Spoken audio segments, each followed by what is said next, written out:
it just reminds me of people banging their heads against walls. It's very intelligent music. It takes a lot of skill to play it. Love it or hate it, heavy metal's been evoking visceral emotions since the late 1960s with the birth of bands like Black Sabbath and Led Zeppelin.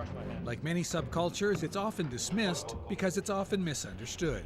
The two strongest foundations of metal are classical music and blues.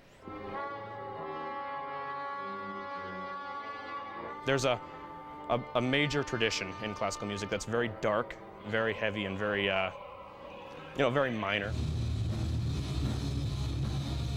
Well, metal has definitely taken a huge influence from both virtuoso style in terms of guitar soloing and song structure, but it also has taken a large cue from just the darkness and the heaviness of certain classical forms. But let's not overthink it. Music is energy, and we all need a release. We lead our boring lives during the day. I'm a student teacher, actually, during the day.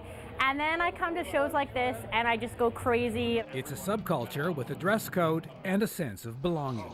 People who normally feel ousted by society and normally feel scared in group situations then feel at home because they're around a bunch of other scary-looking people with long black hair and spiky wristbands and such. And it turns out, a lot of the time, those people are a lot nicer than most of everybody else. For the U of L Headbangers Society, the music and subculture has filled a much-needed niche, which suits fans and performers just fine. It's a great feeling, and to get rid of your stress, just to be, banging your head and swaying your hair around. It's just a great thing. In Lethbridge, Norm Labus, City News. I'm a stockman, I'm a cowboy, and that's the way it always will be. Weathered hands working rawhide. 75-year-old Heinz Patberg embossing one of his custom-made saddles. It's the working cowboy that I cater to. Custom saddles are kind of like Patberg. Their heyday was some 50 years back. Since the early 60s, saddles have been mass-produced mostly in southern U.S. factories. The economies of scale mean that small custom companies can no longer compete on price point. There were 3 saddle makers in Calgary: Kenway, Great West, and Riley McCormick.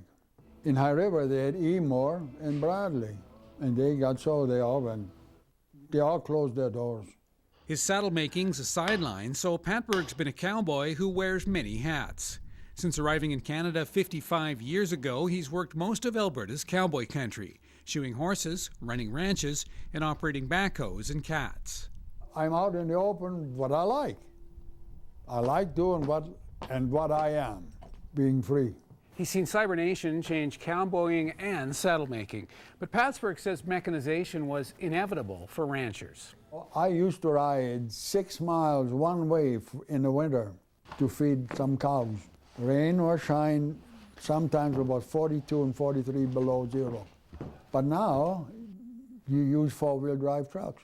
But old cowboys are set in their spurs. Patberg's back at the first ranch he worked in Alberta some 55 years ago, and he's happy home on the range. When I move out of here, they'll pack me out feet first.